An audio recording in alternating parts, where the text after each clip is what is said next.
Did you know back in the 1800s, the average human life expectancy was just around 40 years? And people were dying by the foolish reason like the paper cuts, the wound from farming, and the normal fevers. Why? Because the humanity did not know how to kill a bacteria. But in the year 1928, a doctor, Alexander Fleming, gave humanity his first antibiotic called penicillin. And miracle happened. The average life expectancy shot up to 70 years from just 40 years. But in the Nobel Prize speech in 1945, the Alexander Fleming warned the humanity about the antibiotic. If you take the antibiotic too little or you stop in the middle, the bacteria will not be killed and it will come back stronger with more adaptability. And 80 years later, his nightmare is no longer a warning.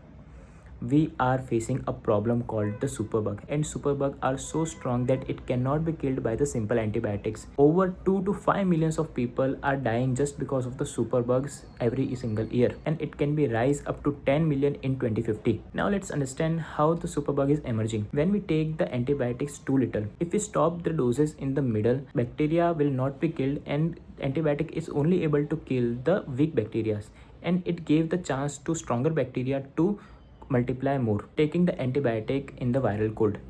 Antibiotic is only able to kill a bacteria and not a virus. And because of taking the antibiotic in the viral code, it gave the bacteria a free chance to simply multiply. And all of this make the superbug so strong that it cannot be killed by the normal antibiotics anymore. And if you think that big pharma giants are going to do something about it and they will come up with new drug, let me tell you this. The big pharma giants have quit their antibiotic research years ago. Why? Simply because it's hurt their profits, and for more reasons. People stopped the antibiotic early.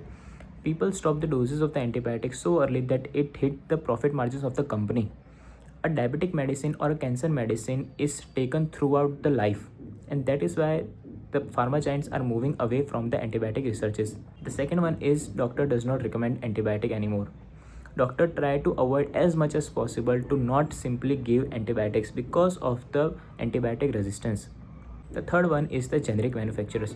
Generic manufacturers simply copies the whole drug whenever a new antibiotic hit the market. And the fourth one is our biology. The effective lifespan of an antibiotic is just 20 years, and the pharma giants need 23 years to simply break even their profits. That is why it is not a profitable game anymore, and big pharma giants are walking away from it. But a small Indian companies worth only $3 billion saw the superbug 30 years ago. Wockhardt chairman Habib Khokhariwala spent his 800 million profits of insulin and poured it into the research and development of the new antibiotic and developed a drug called Xenic. And this Xenic is so revolutionary that it can kill the superbug, and it alone worth $9 billion market, triple the market of the whole company. But don't you think that Wockhardt will face the same profitable issues and 4 economic reasons that faced by the pharma giants? Well, no, because Wockhardt did not simply made a single drug. They made the 6th novel drug in the lifespan of 30 years within the budget of a single antibiotic research budget by a pharma giant. And Wockhardt expects zero competition in the next 15 years because there is nothing like this in the world research pipeline.